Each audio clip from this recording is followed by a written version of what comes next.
للہ وکفا والصلاة والسلام علی عبادہ الذین اصطفیٰ اما بعد فاعوذ باللہ السمیع العلیم من الشیطان الرجیم بسم اللہ الرحمن الرحیم۔ رفقائے محترم، سورہ یوسف اور آیت نمبر 69 سے شروع کرتے ہیں۔ سورہ یوسف، بسم اللہ الرحمن الرحیم۔ وَلَمَّا دَخَلُوا عَلَى يُوسُفَ آوَى إِلَيْهِ أَخَاهُ قَالَ إِنِّي أَنَا أَخُوكَ فَلَا تَبْتَئِسْ بِمَا كَانُوا يَعْمَلُونَ فَلَمَّا جَهَّزَهُم بِجَهَازِهِمْ جَعَلَ السِّقَايَةَ فِي رَحْلِ أَخِيهِ ثُمَّ أَذَّنَ مُؤَذِّنٌ أَيَّتُهَا الْعِيرُ إِنَّكُمْ لَسَارِقُونَ۔ صدق اللہ مولانا العظیم وبلغنا رسولنا النبی الکریم ونحن علی ذلک من الشاہدین الشاکرین والحمد للہ رب العالمین۔ رفقائے محترم، یہ دوبارہ سیدنا یوسف علیہ السلام کے بھائی اپنے دوسرے بھائی، جسے تاریخ میں بنیامین کہتے ہیں، جو سیدنا یوسف کے حقیقی بھائی تھے اور ان کے ستیلے، ان کو لے کر مصر میں آئے ہیں غلہ لینے کے لیے۔ تو فرماتے ہیں وَلَمَّا دَخَلُوا عَلَى يُوسُف، جب یہ بھائی یوسف علیہ السلام کے حضور میں، ان کی بارگاہ میں، ان کے دفتر میں پیش ہوئے، تو آوا الیہ اخاہ، تو وہ پیشی ہو گئی، حاضری ہو گئی، حاضری لگ گئی، اور ان کے غلہ ملنے کا جو مسئلہ تھا وہ حل ہو گیا، اور وہ اپنے اپنے مقام پر چلے گئے۔ آوا الیہ اخاہ، اور وہ جو بھائی تھے ان کے، یعنی بنیامین، ان کو انہوں نے اسپیشلی اپنے جو ان کی اپنی ریزیڈنسی، رہائش گاہ تھی، اس رہائش گاہ کے قریب ہی انہوں نے ٹھہرایا۔ یعنی دوسروں کو اپنے اپنے جو مثلا مسافر خانے تھے یا سرائے تھی، ان میں ان کو اکاموڈیٹ کیا، اور ان کو الگ سے اپنے سے قریب تر کسی رہائش گاہ میں ان کی رہائش کا بندوبست فرمایا، اور ساتھ کے ساتھ آپ نے یہ کہہ دیا قال انی انا اخوک، کہ میں تیرا بھائی یوسف ہوں۔ فلا تبتئس بما كانوا يعملون، اور یہ جو ہمارے اور آپ کے بھائی ہیں، یہ آپ کے ساتھ اور میرے ساتھ اور جو والد کے ساتھ جو کچھ انہوں نے کیا ہے، اس کے بارے میں بس جو ہونا تھا ہو گیا۔ اب اس کے بارے میں ذہن سے کوئی، یعنی ان کے بارے میں بری رائے یا ان سے کوئی بدلہ یا کوئی انتقام، اس طرح کی سوچ جو ہے وہ نہیں ہونا چاہیے۔ یعنی یہ مقام نبوت، مقام اسلام، یعنی جواب کا رد عمل یہ نہیں کہ اب انہوں نے کیا تو ہم اس سے بھی بڑھ کر دکھائیں گے کہ ہم بھی بہت کچھ کر سکتے ہیں، تو ہمیں ایسا نہیں ہوگا۔ یعنی ان کو بھی عفو درگزر کی تعلیم دی کہ بڑا بھائی ہونے کے ناطے سے، پھر مقام نبوت پر فائز ہونے کے ناطے سے عفو درگزر کی جو پالیسی ہے، اس پر آپ نے ان کو بھی کہا کہ تمہارا بھی طرز عمل یہی ہونا چاہیے۔ پھر فرمایا کہ وہ رہے جتنے دن انہوں نے رہنا تھا، پھر روانگی کا وقت آ گیا۔ فلما جہزہم بجہازہم، جب فرمایا کہ ان کی روانگی کا وقت آیا، تو ان کے لیے جو غلہ، اناج، ساز و سامان، جو کچھ ان کو دینا تھا، وہ سارے کا سارا ان کے لیے فائنل تیار ہو گیا۔ فائنلی جو تیاری اس حوالے سے درکار تھی وہ ہو گئی۔ جب وہ ہو گئی تو اس کے بعد ہے کہ جعل السقایۃ فی رحل اخیہ، اس میں ہمارے تقریباً دیوبندی، بریلوی، اہل حدیث، بما مرزا صاحب کے ماننے والوں کے، اور ابو الکلام آزاد، حتیٰ کہ پرویز صاحب، سب نے یہاں پر آ کر یہ ترجمہ کیا ہے کہ ایک گروہ تو کہتا ہے کہ سیدنا یوسف علیہ السلام نے خود ہی کٹورا جو تھا، کٹورا، سکایا کا ترجمہ کرتے کٹورا، پیالہ، پینے کا کوئی ظرف، وہ سیدنا کے جو بھائی بنیامین تھے ان کے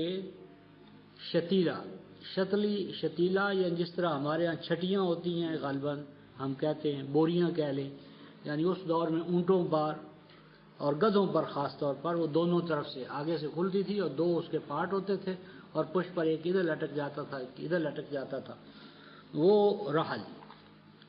یہ ہمارے ہاں جو قرآن میں ہم رکھتے ہیں جسے ہم رحل کہتے ہیں، اس کی بھی یہی پوزیشن ہوتی ہے کہ سینٹر سے کھلتا ہے پھر پھیلتا ہے اور اس کے دو پارٹ ہوتے ہیں۔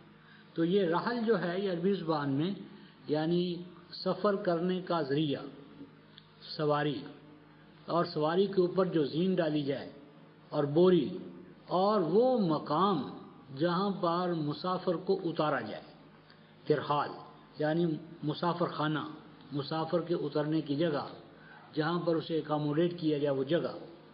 تو یہ کہتے ہیں کہ وہ جب جانے لگے تو ان کی جو بوری تھی اس بوری کے اندر ایک کٹورا سیدنا یوسف علیہ السلام نے خود ہی رکھوا دیا، اور مقصود کیا تھا کہ بنیامین کو وہ واپس نہیں جانے دینا چاہتے تھے،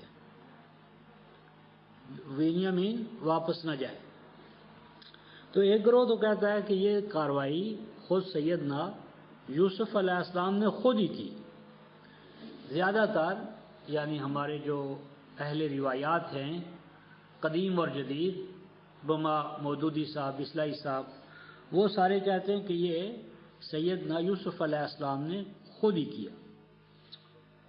اور جو پرویز صاحب اور بعض ہمارے قرآن کے حوالے سے جو سوچتے ہیں انہوں نے یہ کیا کہ وہ جو بھائی تھے، بھائیوں میں سے کسی نے یہ کٹورا جو تھا وہ بنیامین کی وہ جو بوری تھی سمجھ لیں اس میں رکھ دیا۔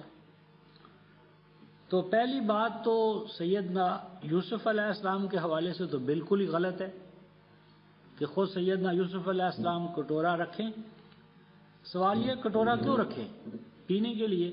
تو پینے کے لیے بوری کے اندر سی دینا اور اس کو بتانا بھی نہ، اب جگہ جگہ جب اسے ضرورت پڑے گی تو اسے تو پتہ ہی نہیں کہ اس کی بوری کے اندر جو ہے نا وہ ایک اچھا گلاس جو ہے وہ سی کر رکھ دیا گیا ہے۔ تو اگر مطلب ہے کہ سہولت مطلوب تھی تو اسے بتا دینا چاہیے، ہاتھ میں دیتے۔ اور پھر مسئلہ یہ ہے کہ کیا راستے میں صرف پانی پینے کی ضرورت ہی لاحق ہونی تھی؟ کیا کھانے کی ضرورت نہیں لاحق ہوگی؟ تو اگر پینے کے لیے پیالہ رکھ رہے ہیں تو کھانے کے لیے کوئی کھانے کا بھی ساز و سامان رکھا ہوتا۔ اور یہ بڑی بری بات ہے کہ اپنے بھائی کو چور بنا کر یا چور کے طور پر اپنی شہرت کروا کر اپنی اور بھائی کی ایک کو رکھ لینا، کیا یہ دانش مندی ہے؟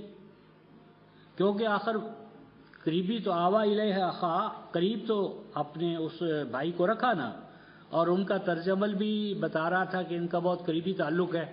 تو قریبی تعلق تو ظاہر ہو گیا سیدنا یوسف کے ساتھ۔ اب وہ اگر چور کے طور پر پکڑا گیا ہے اور چور کے طور پر اسے رکھ لیا گیا ہے تو کیا یہ یوسف اور اس کے خاندان کی بدنامی نہیں؟ اور کیا یوسف یہ چاہیں گے کہ سرزمین مصر پر ان کا اور ان کے خاندان کا تعارف جو ہے وہ چور کے طور پر ہو؟ کریڈٹ کس کو جائے گا؟ تو یہ سیدنا یوسف کی جو نبوت کی شان ہے وہ تو بہت دور ہے۔ ایک ادنا حاکم بھی یہ پسند نہیں کرے گا کہ اس کے عزیز و اقارب میں، اس کے دائیں بائیں، اس کے حالی موالی اور جاننے والے جو ہیں ان کے اندر چور ہو اور چاہے جائے کہ خود ہی یعنی اپنے بھائی کو چور بنا کر پورے علاقے میں بدنام کر کے اس کو اپنے پاس رکھنا، یہ کوئی دانش مندی نہیں ہے، دانش مندی کے بالکل خلاف ہے۔ اور کٹورا رکھنا اور دوسرا کھانے پینے کا سامان نہ دینا اور پھر بغیر بتائے اس کو دینا، بتایا بھی نہیں کہ یہ چیز، اور پھر سی کر اس کے اندر مطلب ہے بوری کے اندر سی دینا، تو قدم قدم پر یہ تو یعنی عقل، منطق، انسانیت، شرافت کسی درجے میں بھی یہ بات سیدنا یوسف علیہ السلام کے حوالے سے ہم نہیں مان سکتے۔ باقی جو دوسرا پرویز صاحب اور ان دوستوں نے کہا ہے کہ نہیں وہ بھائی نے کر دیا تھا، تو سوال یہ ہے کہ اس کے لیے ہمارے پاس دلیل کیا ہے؟ یعنی بھائیوں سے ایک غلطی ہوئی تو اب اس غلطی کا یہ معنی ہے کہ ہر غلطی ان کے کھاتے میں ڈالتے چلے جائیں؟ یعنی ہمارے پاس دلیل کیا ہے کہ بھائیوں نے رکھا؟ کیونکہ بھائی تو انتظامیہ میں نہیں آتے.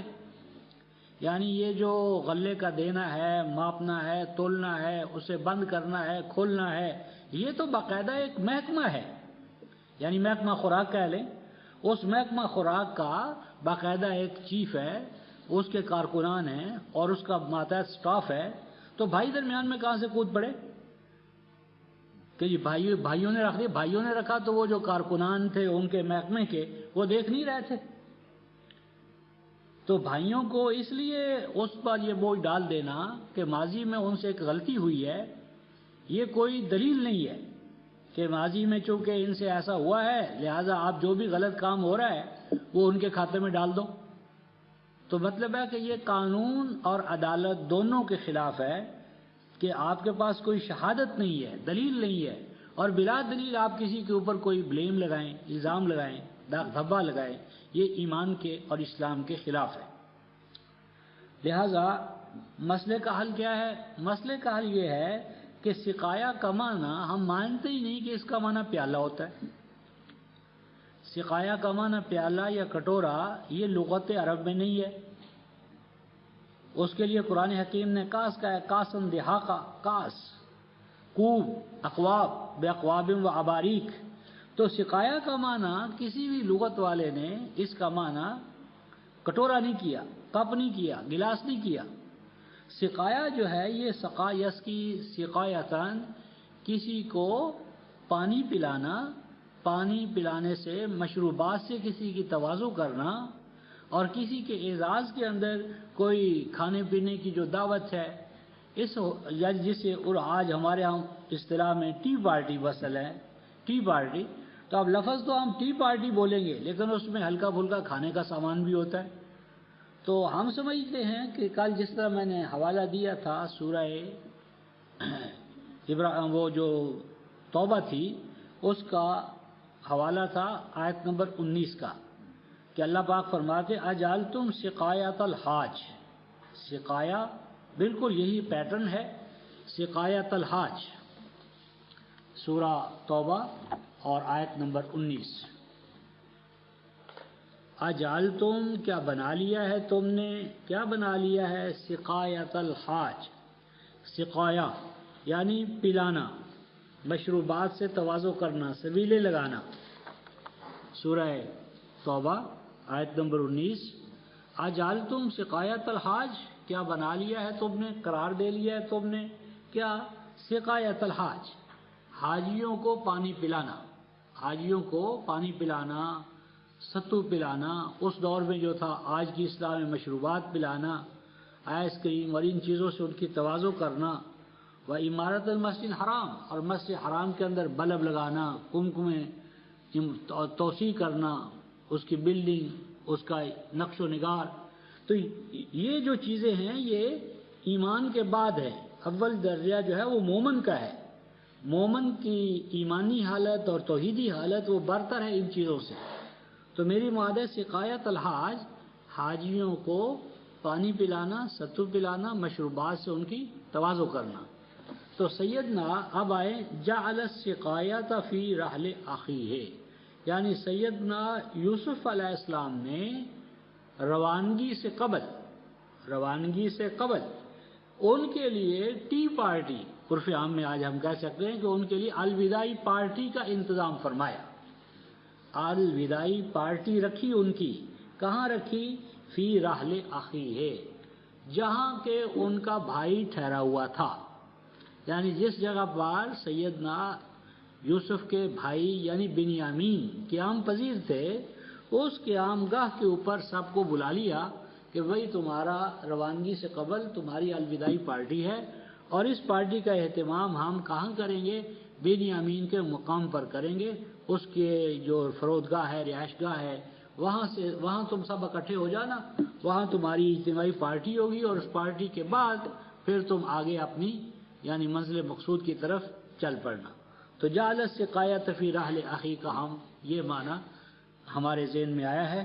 اور یہ مطلب ہے سیاق و سباق سے بالکل لگا کھاتا ہے اور عقل منطق اور حکمت کے ساتھ بالکل ہم آہنگ ہے۔ یہ چیزیں جب ہو رہی تھیں یا اس پارٹی کا آخری مرحلہ تھا کہ ثم اذن مؤذن، اسی دوران حکومت کا ایک نمائندہ آ گیا اور اس نمائندگی نے یوں اعلان کیا ایتھا العیر انکم لسارقون، اے وہ قافلہ جو جانے والا ہے، ہمارا گمان ہے کہ تم نے کوئی سرقہ کیا ہے، چوری کی ہے۔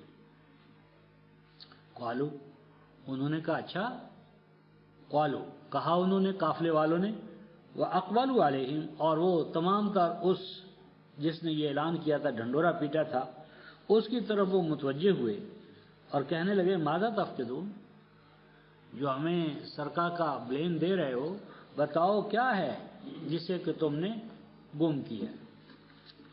اب دیکھیں وہ کیا کہہ رہے ہیں،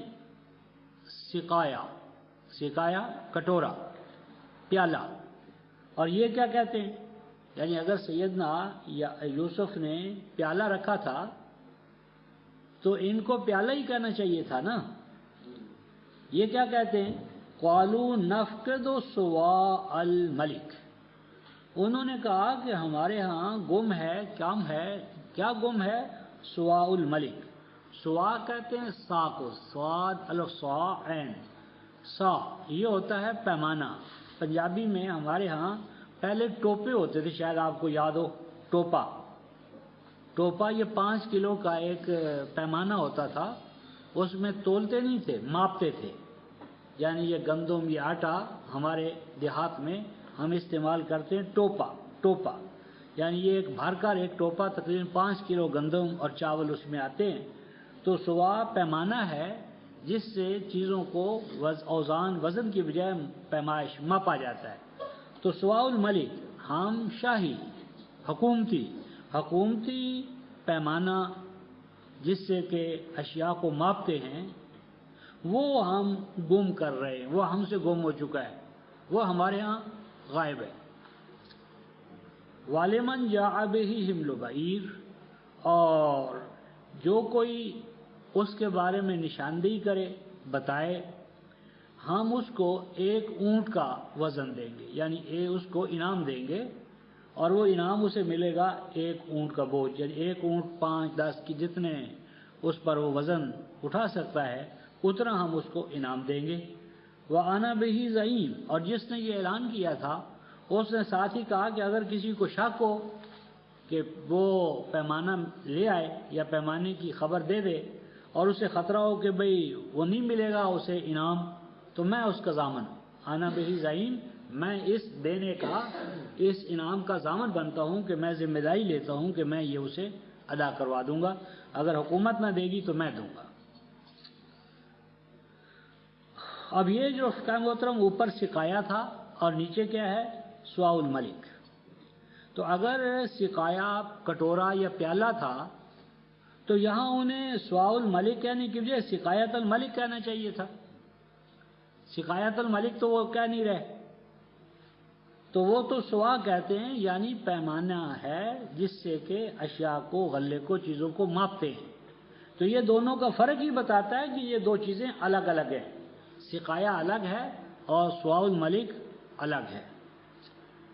اب یہ جو صواع الملک ہے، شاہی پیمانہ، سوال یہ ہے کہ اتنا بڑا جو مملکت کا نظام ہے کہ نہ صرف مصریوں کو بلکہ مصر کے دائیں بائیں سرحدی علاقوں سے جو افراد غلہ لینے کے لیے آ رہے ہیں ان کو بھی وہ منڈی یا ڈپو غلہ سپلائی کر رہا ہے۔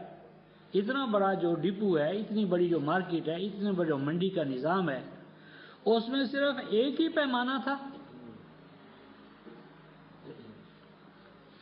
یعنی اگر وہ ایک پیمانہ گم ہو گیا تو اب ساری پیمائش ٹھپ۔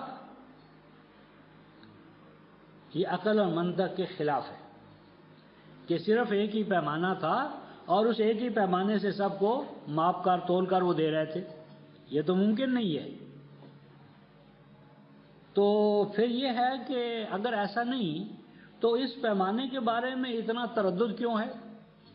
اتنی اہمیت اسے کیوں دی جا رہی ہے کہ تفتیش ہو رہی ہے، تلاش ہو رہی ہے؟ ہوتا یہ ہے رفقا محترم کہ دن کو جب کام شروع ہوتا ہے تو مختلف رجسٹر ہوتے ہیں، پیمانے ہوتے ہیں، آلے ہوتے ہیں، دھاگے ہوتے ہیں، کینچیاں ہوتی ہیں، وہ کارکنوں کو دے دی جاتی ہیں، اور جب شام کو دفتر بند ہوتا ہے تو ہر ایک نے جو کچھ کے ڈپو سے لیا ہوتا ہے وہ واپس جمع کرانا ہوتا ہے۔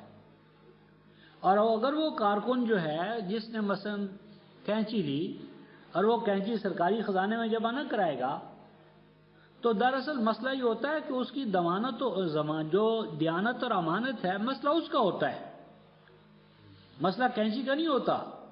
مسئلہ یہ ہوتا ہے کہ اگر تم نے یہ کینچی چرائی ہے مثلا تو تم پر کہاں تک اعتماد کیا جائے؟ تم اعتماد کرنے کے قابل ہو؟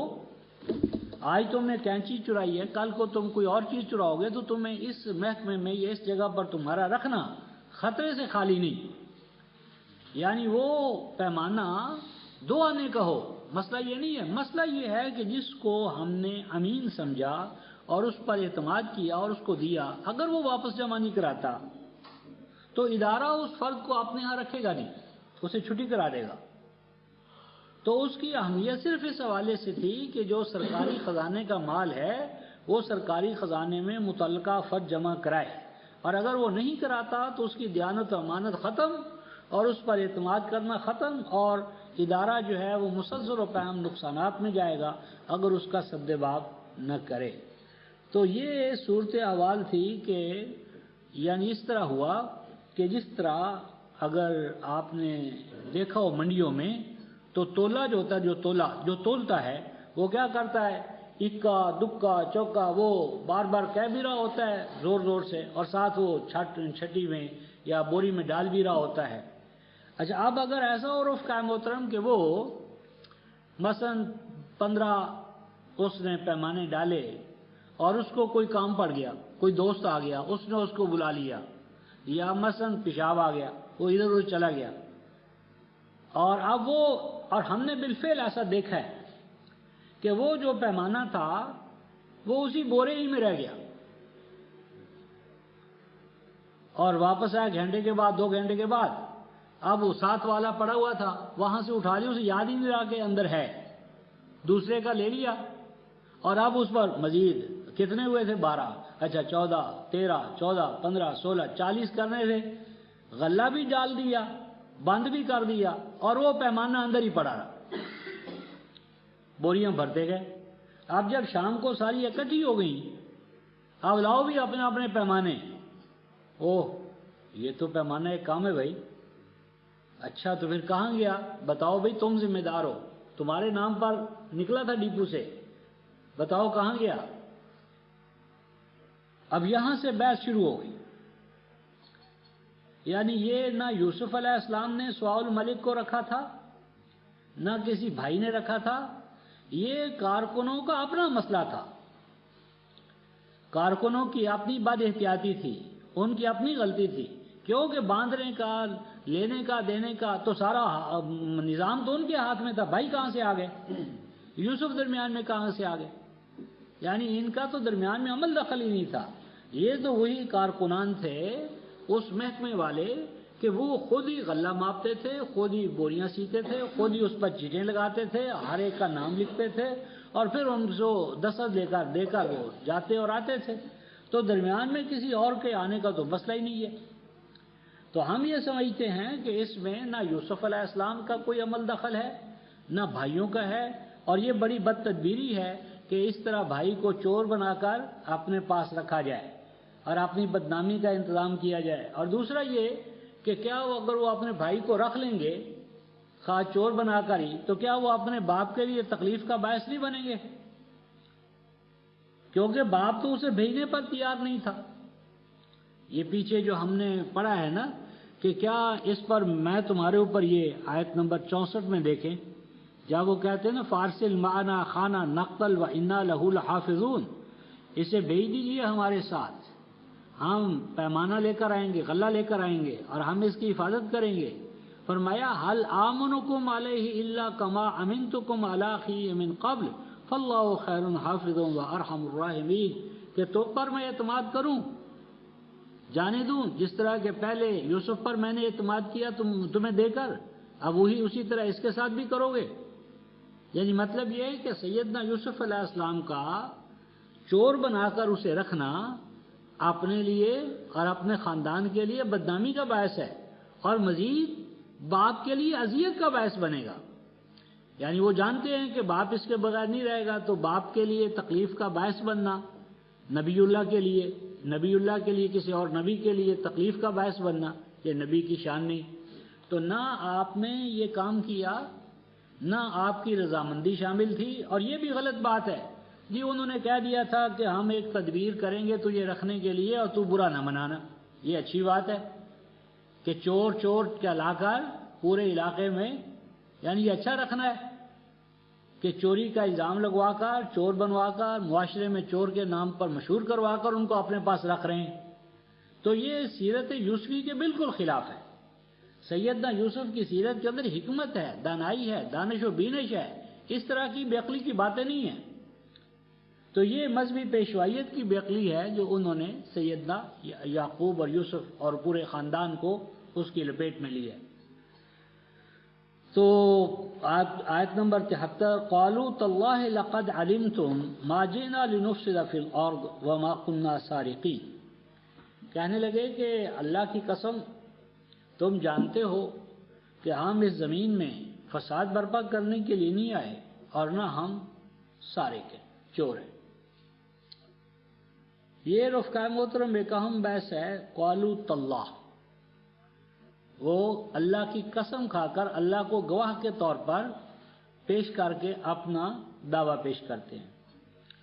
اور اس سے پہلے ہم نے ایک جگہ یہ دیکھا تھا، پیچھے آ چکا ہے،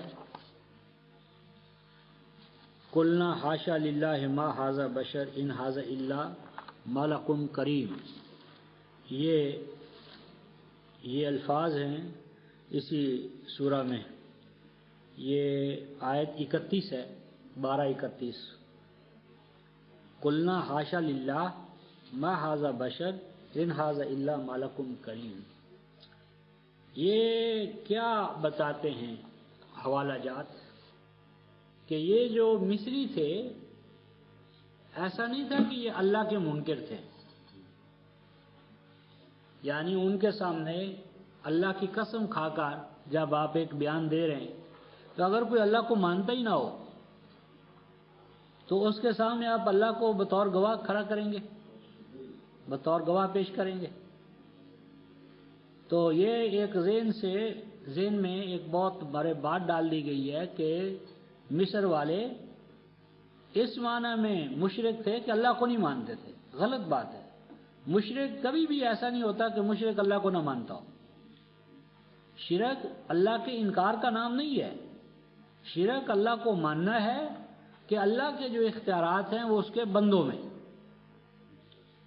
اللہ کے اختیارات اس کے بندوں میں، اللہ کو مانتا ہے، اس طرح مانتا ہے کہ اللہ کے اختیارات خاصہ اس کے بندوں میں گردانتا ہے۔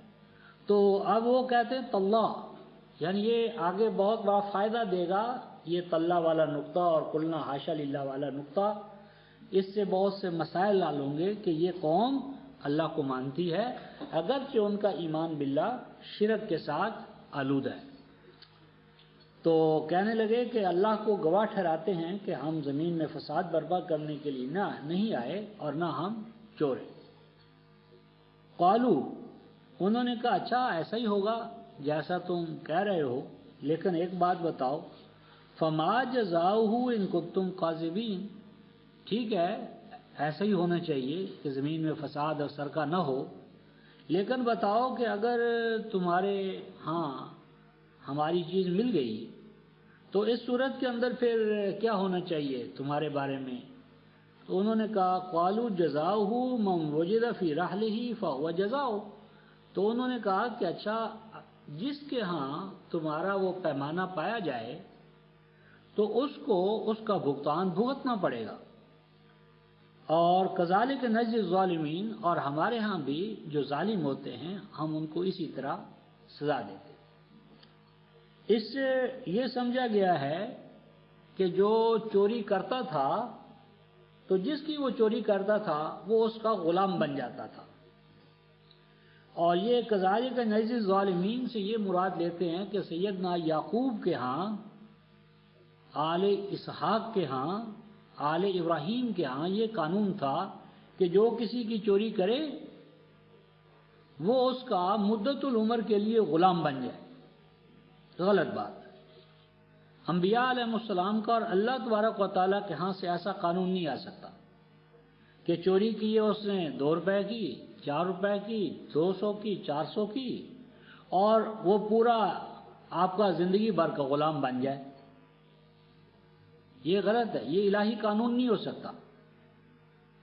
الہی قانون نہیں ہو سکتا کہ چوری کے بدلے میں، ابھی تو چوری کی ڈیفینیشن ہی نہیں ہوئی کہ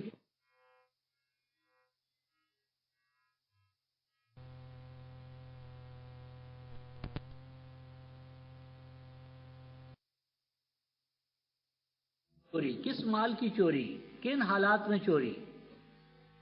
تو یہ جو کنسیپٹ ہے کہ وہاں آل یعقوب کے ہاں یہ قانون تھا کہ جو جس کی چوری کرے اگر وہ پکڑا جائے تو وہ زندگی بھر کے لیے اس کا غلام بن جائے، یہ غلط بات ہے. اس کا بس اتنا معنی ہے کہ انہوں نے کہا کہ اگر کسی کے ہاں سے وہ چیز مل جائے جو تم تلاش کر رہے ہو تو اس کا بھگتان اسے بھگتنا پڑے گا.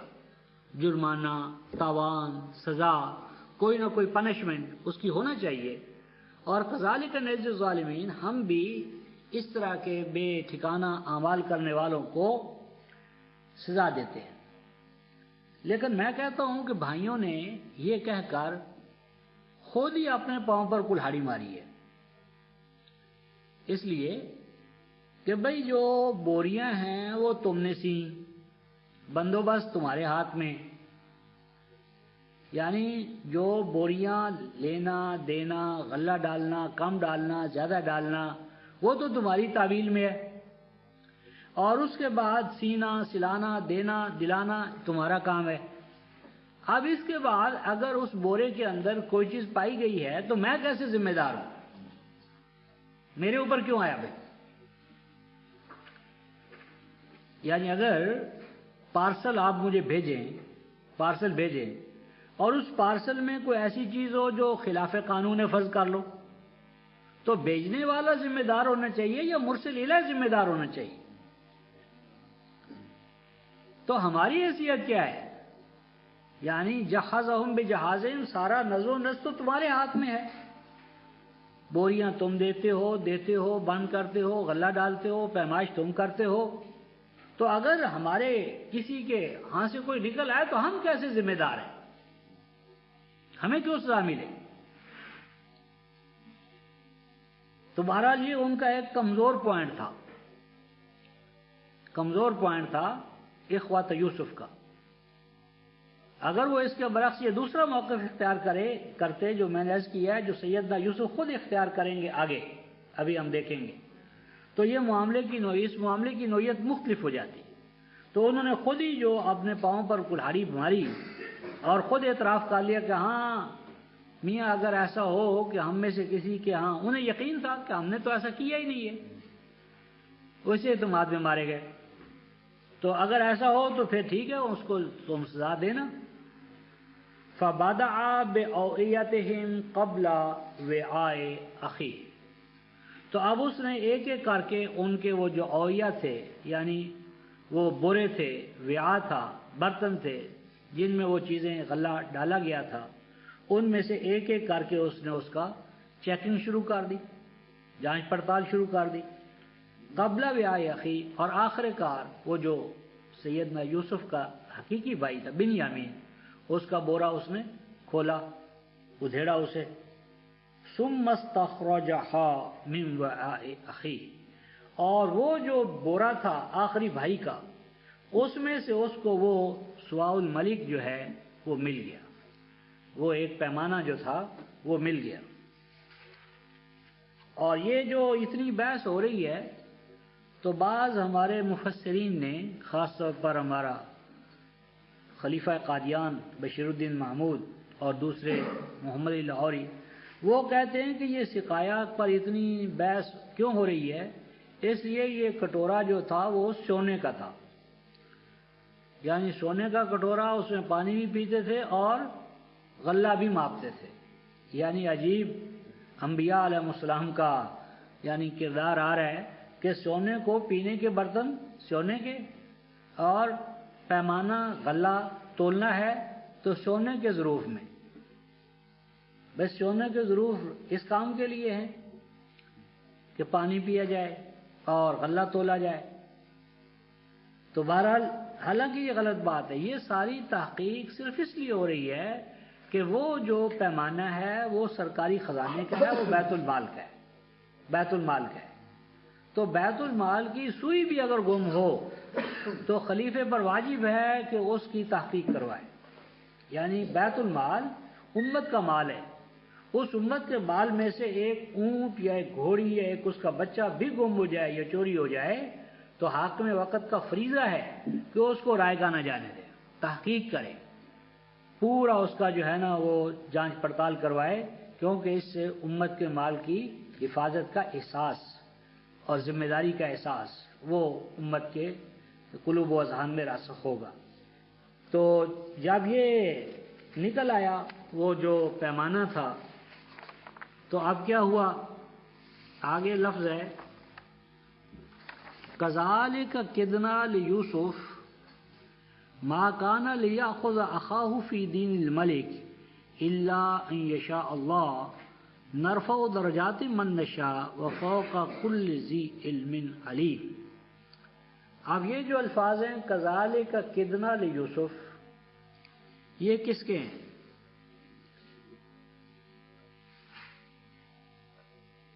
كَذَلِكَ كِدْنَا لِيُوسُفَ، یعنی یہ کدنا لیوسف کس کے الفاظ ہیں؟ ہاں، یعنی اس کو بعضوں نے تو کہا کہ یہ اللہ تعالیٰ کے الفاظ ہیں، اور بعض کہتے ہیں کہ یہ جو بھائی ہیں ان کے الفاظ ہیں۔ لیکن یہ اللہ تعالیٰ کے الفاظ کس معنی میں؟ اللہ تعالیٰ نے قید کیا، قاعدہ یقیدو یعنی کانسپریسی یعنی چال یعنی داؤ، اللہ نے داؤ چلا یوسف کے لیے۔ کیا داؤ چلا؟ کہ وہ جو پیمانہ تھا وہ کہتے ہیں کہ نعوذ باللہ اللہ تعالیٰ ہی نے رکھوایا، اللہ نے ایسا رکھوایا کہ وہ سازش نعوذ باللہ بے نقاب ہو گئی، اللہ کی تدبیر کارگر نہ ہوئی۔ تو باقی جو دوسرا ہے کہ جی بھائیوں نے کیا، تو بھائی درمیان میں کہاں سے آ گئے؟ بھائیوں کا تو ذکر ہی نہیں۔ بلاغ القرآن والوں نے اور پرویز صاحب نے کدنا کا بھائیوں پر ڈال دیے، تو میں سمجھتا ہوں بھائی درمیان میں کہاں سے آ گئے؟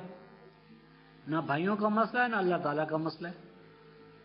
یعنی اگر یہ کدنا لیوسف ہو سکتا ہے تو یہ صرف کارکنان جو ہیں، کارکنان ان کا ہو سکتا ہے کہ ہم نے یہ سارا جو جدوجہد کی ہے، پلاننگ کی ہے اس کے نکالنے کے لیے جو اپنی طرف سے، اس لیے تاکہ یوسف کو اعتماد دلایا جائے کہ ہم نے اس کے بھائیوں کے ساتھ بھی کوئی رو رعایت نہیں کی، یعنی ہم نے یوسف کے بھائیوں کے ساتھ بھی، یعنی مطلب یہ کہ ہم اتنے دیانتدار ہیں، امانت دار ہیں، ڈیوٹیفل ہیں کہ ہمیں یوسف کے بھائیوں کا بھی کوئی خیال نہیں کہ وہ یوسف کے بھائی ہیں، بلکہ ہم نے ایک گم شدہ چیز جو ہے اس کو تلاش کرنے کے لیے آخری درجے کا جتن کیا، یعنی کسی معنی میں ہم نے تساہل نہیں کیا، یعنی یہ آخری درجہ ہے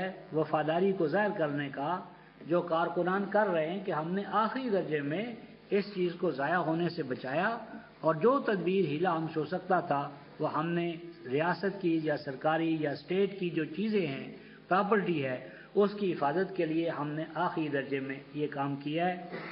اور آگے جو ہے ما کان لیاخذ اخاہ فی دین الملک، یہ جو ما کان لیاخذ ناممکن تھا، نہیں ہو سکتا تھا، لیاخذ کہ وہ ماخوذ کرے، مواخذہ کرے، پکڑے لے، یہ لیاخذ کون پکڑے؟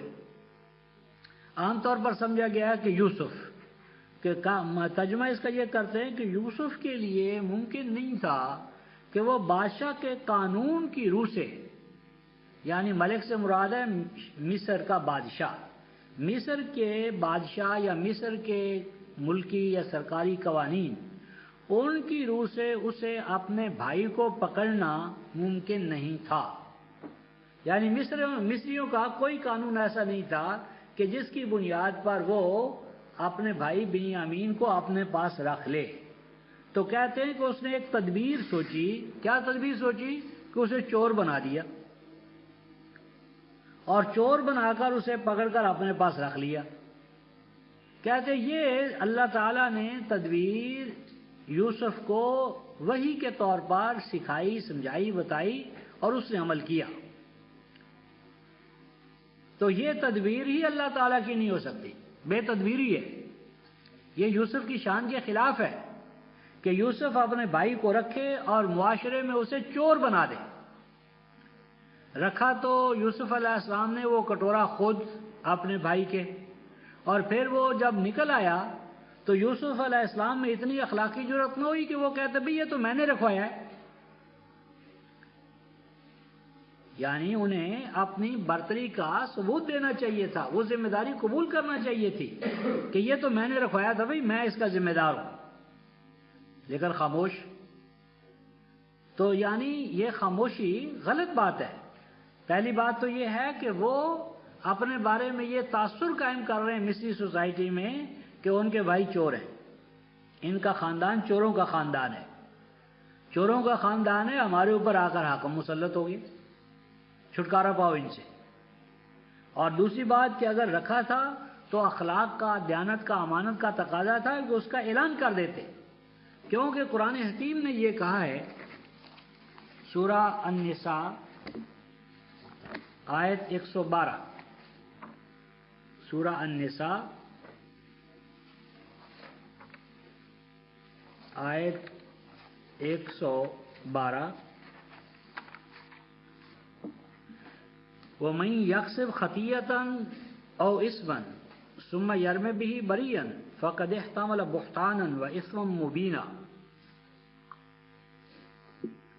اور جو کوئی غلطی کرے، یکسب خطیئۃ، اور جو کوئی غلطی کا ارتکاب کرے، اور اسمن یا قانون کو توڑے، غلطی کرے، قانون کو توڑنا اور دوسروں کو گزاند اور نقصان پہنچانا، اسم نقصان، ثم یرمی بھی بریئن، پھر وہ ذمہ داری ڈال دے اس نقصان کی یا گناہ کی کسی اور جو بے گناہ ہو، جس نے وہ کام نہ کیا ہو، اس پر ڈال دے، فَقَدِ احْتَمَلَ بُهْتَانًا وَإِثْمًا مُبِينًا، تو ایسا کرنے والے نے بہتان باندھا، بہتان تراش ہے وہ، اور کھلم کھلا اس نے گناہ کا ارتکاب کیا۔ یہ بہتان اور اس میں مبین ہے۔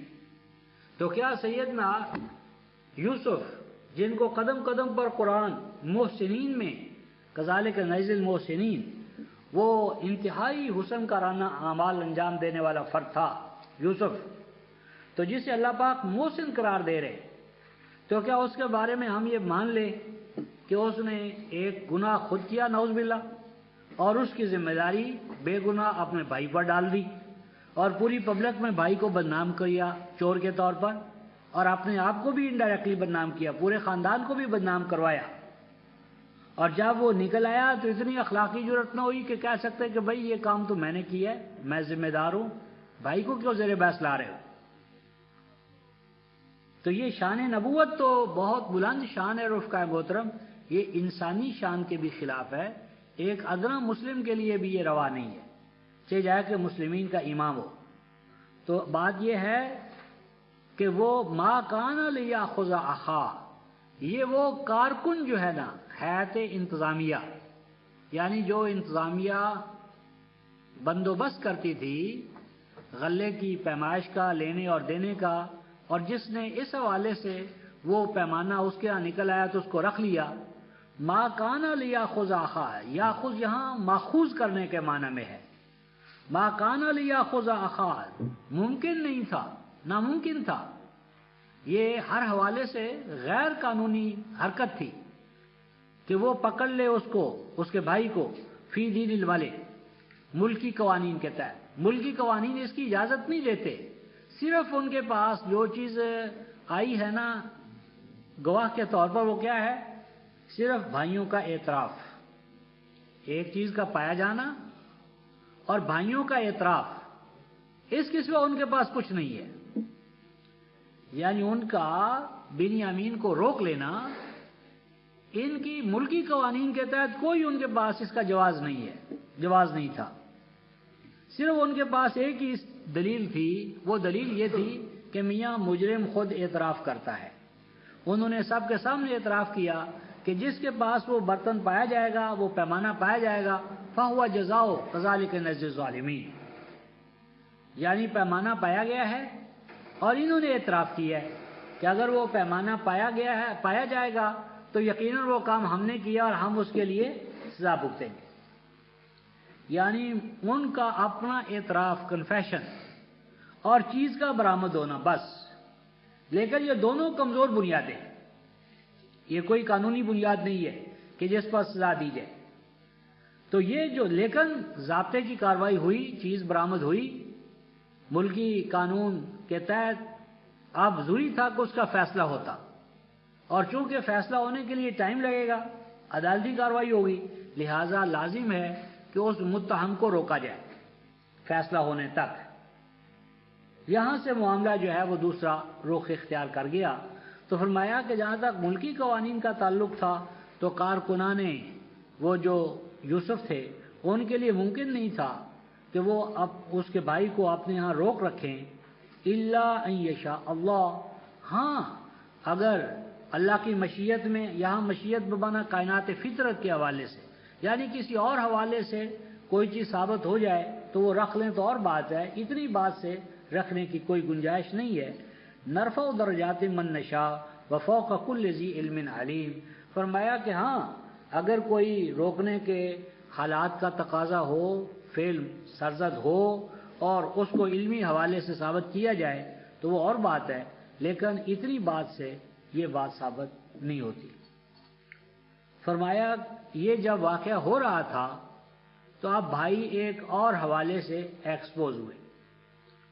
وہ ایکسپوجر بھائیوں کا کیا ہوا؟ قالوا ان یسرق فقد سرق اخ له من قبل فأسرها یوسف فی نفسه ولم یبدها لهم قال انتم شر مکانا واللہ اعلم بما تصفون۔ فرمایا کہ بھائیوں نے جب وہ برآمد ہو گیا تو بھائی کہنے لگے کہ اگر اس نے چوری کی ہے، یعنی بنیامین نے، تو یہ کوئی نئی بات نہیں، یہ نئی بات نہیں۔ فقط سارا کا خلہ من قبل، اس کا ایک اور بھائی تھا، اس نے بھی اپنے وقت پر چوری کی تھی، اور یہ بات یوسف کے سامنے انہوں نے کہی۔ انہیں تو نہیں پتا تھا کہ یہ یوسف ہے، وہ تو حاکم ہی اس کو گمان کرتے تھے، تو انہوں نے ان کے سامنے یہ بات کہی۔ یوسف نے اپنی رائے اس پر تاثر ظاہر نہیں کیا، پی گیا، ضبط کر گیا، لیکن ایک بات تھی، وہ بات کیا تھی؟ انتم شر مکانا واللہ عالم بما تصفون، یہ کہہ کر وہ اپنی مٹی پلید کر رہے تھے، یہ کہہ کر کہ ان یسرق فقط سرق اخ له من قبل، یہ کہہ کر وہ اپنا موقف کمزور کر رہے تھے، وہ اپنی سیلف نیگیشن کر رہے تھے، وہ اپنے ہی موقف کی تردید کر رہے تھے۔ وہ کیوں؟ پیچھے دیکھیں آیت نمبر 73، انہوں نے کیا کہا تھا قسم کھا کر؟ آیت نمبر 73، قالوا تاللہ لقد علمتم ما جئنا لنفسد فی الارض وما كنا سارقین، 73 آیت۔ انہوں نے کہا اللہ گواہ ہے، ہم اللہ کو حاضر ناظر جان کر، گواہ ٹھہرا کر یہ بات کہتے ہیں کہ ہم زمین میں فساد برپا کرنے کے لیے نہیں آئے۔ اور دوسری چیز کیا کہی ہے رفقائے محترم؟ وما کننا سارقین، ہم تو چور نہیں ہیں، کہا یا نہیں کہ ہم چور نہیں ہیں، ہم چور نہیں ہیں؟ اور اب کیا کہہ رہے ہیں؟ کہتے ہیں کہ اگر اس نے چوری کی ہے تو کیا ہوا؟ اس طرح کی چوری تو اس کے بھائی نے بھی کی تھی، تو بھائی جب یہ بھی چوری کر رہا ہے اور اس کے بھائی نے بھی چوری کی تھی تو تم کیسے کہتے ہو کہ تم چور نہیں ہو؟ تم تو کہہ رہے ہو کہ وما کننا سارقین، ہم تو چور نہیں ہیں، اور تم برملا اعتراف کر رہے ہو کہ یہ چوری ہوئی کوئی نئی بات نہیں، اس کا بھائی بھی چور تھا۔ تو یہ بھائی کس کا ہے؟ تمہارا بھی تو بھائی ہے نا، یہ بھی بھائی تمہارا، وہ بھی بھائی تمہارا، اور تم تو کہتے تھے کہ ہم تو چور نہیں ہیں، تو چور تو تم ثابت ہو گئے، تم بھی چور، تمہارا بھائی بھی چور، اس کا بڑا بھائی بھی چور، تو چوروں کا تو تم خاندان ثابت ہو گئے ہو، تم کیسے کہتے ہو کہ تم چور نہیں ہو؟ تو یہ وہ بات تھی، فرمایا قالا انتم شر مکانا واللہ عالم بما تصفون، کہ اللہ کے بندو کچھ تو سوچو، تم اگر یہ مان رہے ہو کہ یہ چور، اس سے پہلے اس کا بھائی بھی چور، تو یہ کہہ کر تم اپنے پوزیشن کو بدترین پوزیشن ثابت نہیں کر رہے؟ شر مکانا، تم اپنی پوزیشن انتہائی کمزور، ذلیل، رسوا کن پوزیشن جو ہے اس کا تم اظہار کر رہے ہو۔ واللہ عالم بما تصفون، اور جو کچھ تم بیان کر رہے ہو حقیقت حال یہ نہیں ہے، اللہ جانتے ہیں کہ معاملے کی نوعیت کچھ اور ہے۔ اب جب یہ مرحلہ بھی طے ہو گیا کہ اس کو عدالتی کارروائی کے لیے روک لیا گیا، تو اب وہ کہنے لگے کہ قالوا ایھا العزیز ان لہ ابا شیخا کبیرا فخذ احدنا مکانا انا نراک من المحسنین، کہنے لگے کہ اے عزیز مصر، یہ جو ہمارا بھائی ہے اس کا بہت ایک بوڑھا باپ ہے، یعنی